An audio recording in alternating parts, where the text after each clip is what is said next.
Hello and welcome. This is QTV News coming to you from our studios on Caraba Avenue. I am Mudu Kajaga and thank you for joining us. First, our news headlines. A serious fire outbreak on Tuesday morning has left NASA foam factory in Denton Bridge completely burned, leaving the owners devastated.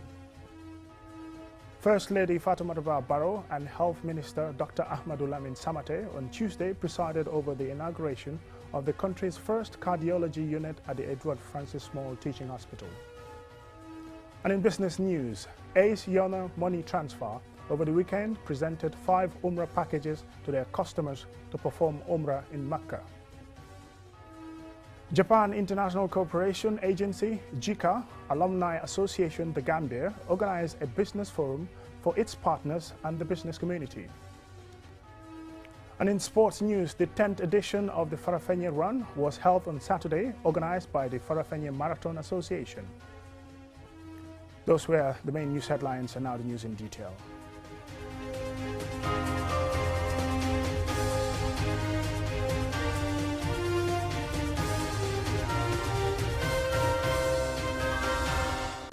Welcome and thank you for joining us. This is QTV News.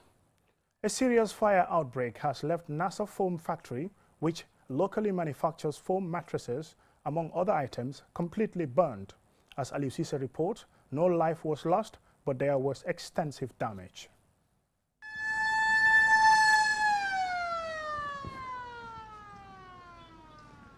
The fire outbreak started in the early hours of Tuesday morning and consumed the entire Nasir Foam Factory located on the Banjul Highway. QTV could not ascertain the cause of the fire at the time of filing this report, nor the amount of materials destroyed, but is believed to amount to millions of dollars.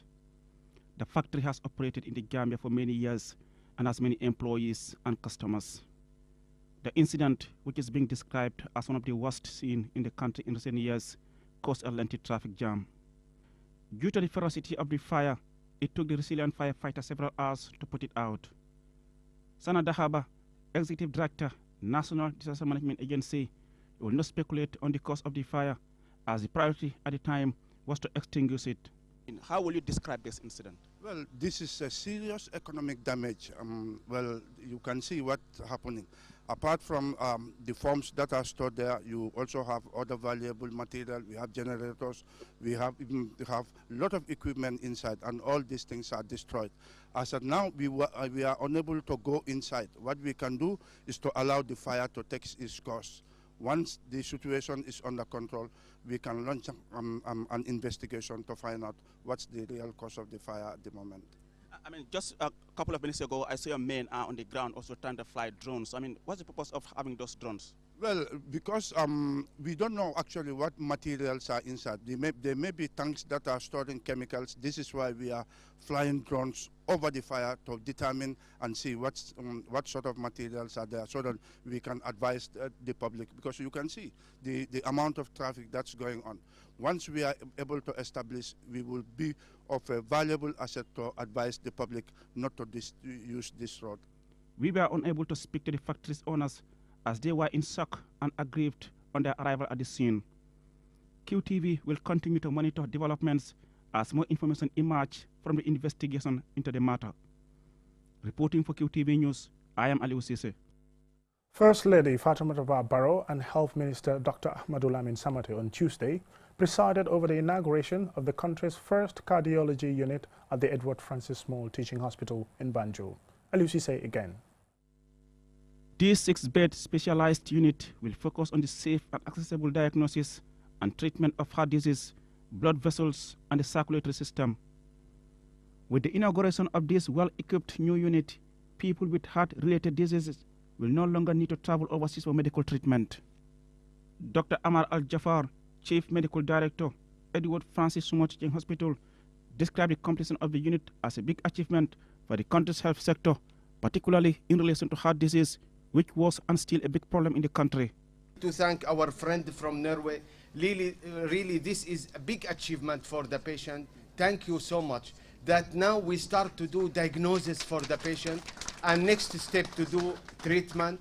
Dr. Lamin Jaite, a Gambian cardiologist and one of the project's initiators, and Martin Skiljespread, chairman of the ScanAid Foundation, respectively, gave an overview of the project built by Jigo Construction and is funded by ScanAid, a Norwegian foundation. They observed an increment in non-communicable disease, which accounts for more than 50% of admissions. Like many low-income countries, the Gambia is faced with dual burden of diseases. While we continue to fight infectious diseases such as tuberculosis, malaria, HIV, respiratory and diarrheal diseases in children, non-communicable diseases continue to rise at an alarming speed. During building the building of the clinic, we have worked closely with Dr. Jaite, Dr. Gude, and the hospital administration. Jigo, together with our technical supervisor, have solved the construction challenges without compromising on the building quality that was required. The Norwegian Foundation says this is the first phase and that they intend to implement a second phase soon, where research on cardiovascular treatment will be conducted, among others. Dr. Ahmad Lamin Samate, Minister of Health, expressed delight at the new center while assuring government support to the foundation's interventions in the country. Nation building is not easy.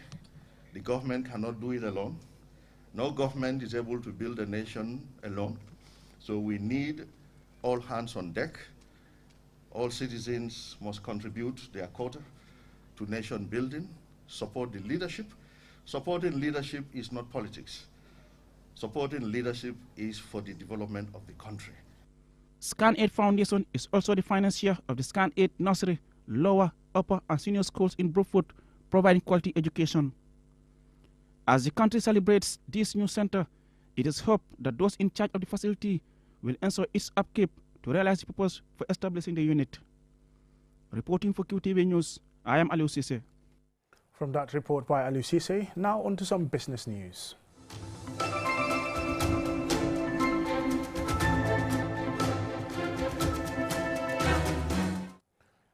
Ace Yona Money Transfer, a partnership between Ace Money Transfer and Yona Forex Bureau, over the weekend presented 5 Umrah packages to their customers. The event was held at the Yona Forex Bureau office at Tipo Garage in Bakote. Jenna Basonko has the rest of the details. Part of their corporate social responsibility, the 5 lucky winners were awarded Umrah packages, which include air tickets, accommodation, feeding and spending money of $300. Here is the general manager of Yona Forex Bureau, Momodu Bari. This is kind of spiritual and it's so emotional, trying to come up with something like this. This is the first of its kind in the Gambia. And then with our partners, Ace Money Transfer, we are able to really a marketing, and then, but not also marketing, but also that is going to help people support their spiritual journeys. And this is what we came out with, to have an Umrah package. And then we are able to have 5 nominations. Alhamdulillah, today all of them are here. Jaina Bamane receives her money transfers sent by her son through Ace Yuna Money Transfer Services. It's money transfer. My son informed me that Yuna Ace Money Transfer called to tell him that I won an Umrah package. I was doubtful because I thought it was a scam. I'm very happy and grateful to Ace and Yuna Money Transfer for this wonderful initiative. The Gambia is a highly remittance-dependent country, representing 63% of the country's GDP in 2021. This promotion and packages by Ace Yuna Money Transfer has made them even more popular and preferred by many customers. The company has branches across the country, making it easy for people to access their funds. Something special about Yona is that today you won't be able to walk for 5 kilometers without having access to Yona in the country. This is a great achievement because we remember some time ago when we are in Basse, people from Koina have to travel to Basse to come and get their remittances. It costs people a lot of money to travel. People don't realize this. Like you send money, let's say $1,000 to travel from Koina to Basse to go back to Koina, $500 is gone. So basically, you are only giving the person $500. So what happens is that when we are aware of this, we are able to really try to have our network in all these areas, so that the people will have easy access to this platform. The Umrah is an Islamic pilgrimage to Mecca that can be undertaken at any time of the year. In contrast to the Hajj, which is an obligatory pilgrimage to Mecca, the 5 lucky winners are now rejoicing and preparing to visit the house of Allah in Mecca, Saudi Arabia. They thank Ace Una Money Transfer for their benevolence, consistency, reliability, and putting the customer's interests first. Reporting for QTV News, I am Jenna Basonko. From that report now to a commercial break, and when we return, we still have some more local, international, and sports news stories. Do stay tuned.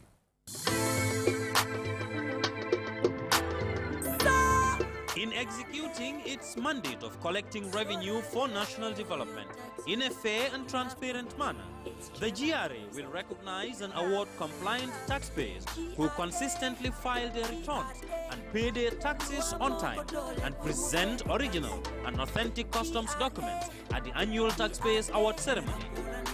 The 5th edition of the annual Taxpayers Award Ceremony will take place on Saturday, March 4th, 2023 at the Kairaba Beach Hotel, commencing at 7:30 p.m. This important event will be graced by the President of the Republic of the Gambia, His Excellency Mr. Adama Barrow, the executive and members of the business community. A memorable event is assured by the GRA. GRA is your GRA. GRA is our GRA, collecting revenue for national development. The 5th edition of the annual Taxpayers Award, a night to appreciate and celebrate our esteemed taxpayers.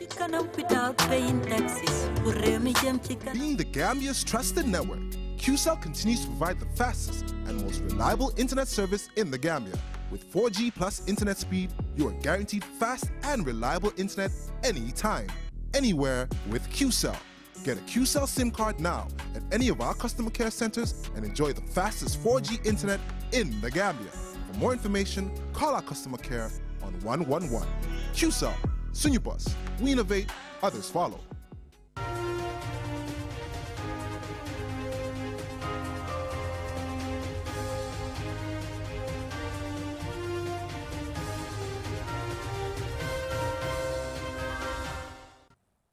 Welcome back, and thank you very much if you're just joining us. This is QTV News. And now to another business news story. Japan International Cooperation Agency, JICA, Alumni Association The Gambia, organized a business forum on Monday for its partners and the business community. Loliem Kamara attended and filed this report. The theme for this business convergence is business talks for sustainable business relationship between Japan and the Gambia. Felicia Rochamon Mendy, the president of JICA, says the association was formed in December 2019 to promote collaboration and mutual friendship between the peoples of Japan and the Gambia. Since then, the association has embarked on a series of activities, including school outreach programs, networking for students who want to study in Japan, creating business opportunities for its members, and conducting cleaning exercises, among other things. Madam Mendy stated the importance of the business forum. We have seen a lot of opportunities that Japan can invest, or Japanese businesses can invest in the Gambia, and as well Gambian also can learn. So it would be an opportunity for economic growth, especially for the medium and small scale enterprises, as well as bigger companies, we hope. And when that happens, we want to be that bridge to connect Japanese businesses and Gambian businesses.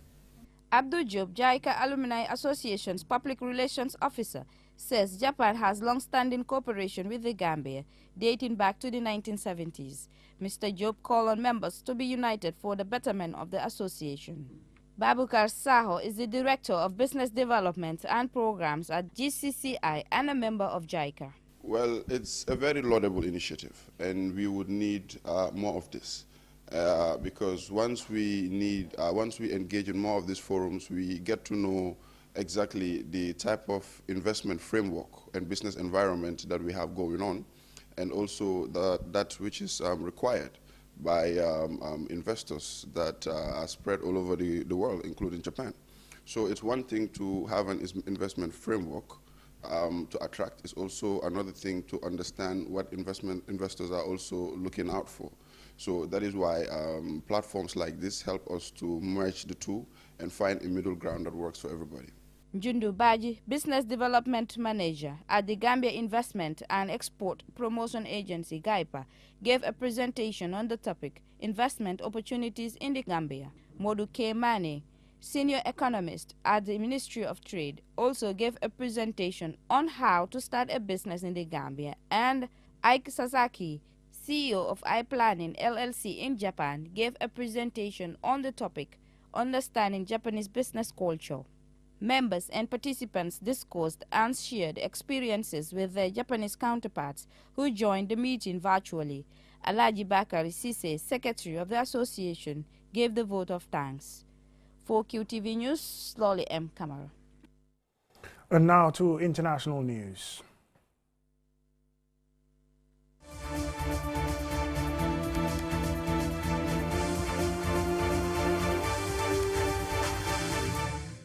Authorities in Kenya have detected a mosquito native to South Asia, which is restrained to insecticides used in Africa.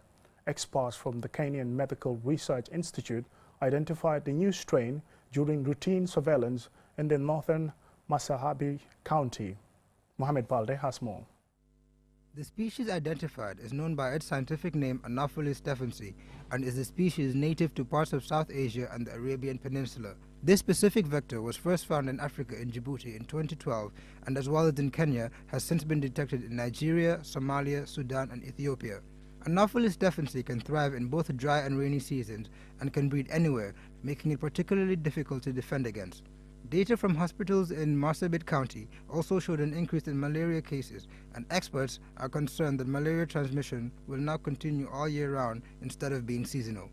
A 2022 report by the World Health Organization shows that the virus's capacity to thrive in urban areas poses a further challenge, as most mosquito vectors of malaria primarily breed in rural areas. Health authorities are now worried that this could reverse gains made in the fight against malaria. The WHO report also states that the vector has most likely spread to other African countries but is yet to be detected as systemic, large-scale surveillance is still in its infancy. However, researchers are urging Kenyans to use available malaria control tools such as sleeping under treated mosquito bed nets, use of repellents, and wearing long-sleeve clothing to prevent mosquito bites as a means of combating the vector. Malaria is one of the top killers of children under 5 years of age, with this group accounting for 80% of the 95% of the global malaria cases that are found in Africa. Reporting for QTV News, I am Mohamed Balde. The 10th edition of the Farafenni Marathon, which is soon becoming in the sports news. That's our next news item.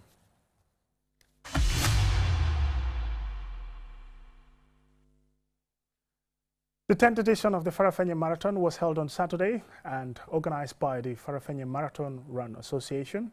The event had several athletes that competed in it, and this report by Don Williams is narrated by Julden Jai. After a 2-year absence due to the COVID-19 pandemic, the Farafenni Marathon Association organized the run to foster unity and promote social cohesion. Present at the event were dignitaries from various institutions in Farafenni, including the military, the police, customs, banks, and members of the community. There were 2 categories in this year's events: a 21-kilometer run for males starting at Kontekunda Niji and a 10-kilometer run from Charmin Village to the Farafenni police station. Lamin Bonde from the Farafenni Hospital read a statement on behalf of the hospital CEO. Participation in sports entails a level of body movement and exercise. It deals with any kind of competitive physical activity or games. It uses nurture, enhance the skill and physical ability of a participant while giving entertainment and enjoyment to the spectators. Partaking in exercise also aids in improving the mental well-being of every partaker, mostly by improving moods and self-awareness. When the starting whistle was blown, 4 runners battled it out in the men's category. After 3/4 of an hour, Etienne Obega broke away from his competitors and took the lead, which eventually took him to the finish line for the first position. He was followed by Mamadou Lamin, then Mustafa Jata, and 4th Ibrahima Enel Jame. Cash prizes and certificates were awarded to all the participants. Etienne Obega, competing for the first time, is delighted to have won. I'm very excited. I'm thanking God for this victory. I'm saying a big thank you to my colleagues. I feel excited. Being a winner of this beautiful edition of Farafenni Marathon. This is my first time to take part in this event, but it's a great honor that I have won. In the female category, Ramatulai Kurubali told us so when she outran an experienced athlete Mariama Esba of Yalalba to be crowned winner. There were celebrations as she made it to the finish line. I am so happy when I heard about the marathon. I am from here, so I have to fight because someone from another town cannot come here and win the marathon. I learned that people from the Combos come here and win the race, as if there is no athlete in this town. That is why I participated. Despite the low turnout, the organizers say the event was a success, and the Farafenni Marathon Association thanked their sponsors, whose contribution ensured the event took place. For QTV News, I am Jultan Jai. And now, before we end this news bulletin, here is a recap of our main news headlines. A fire outbreak on Tuesday morning has left Nasser Foam Factory in Denton Bridge completely burnt, leaving the owners devastated. First Lady Fatoumata Barrow and Health Minister Dr. Ahmadou Lamine Samate on Tuesday presided over the inauguration of the country's first cardiology unit at the Edward Francis Small Teaching Hospital. And in business news, Ace Yona Money Transfer over the weekend presented 5 Umrah packages to their customers to perform Umrah in Mecca. The Japan International Cooperation Agency, JICA, Alumni Association The Gambia, organized a business forum for its partners and the business community. And in sports news, the 10th edition of the Farafenni Marathon Run was held on Saturday, organized by the Farafenni Marathon Association. That's all in this edition of the news. Thank you very much for watching. Join us again at 10 for another bulletin.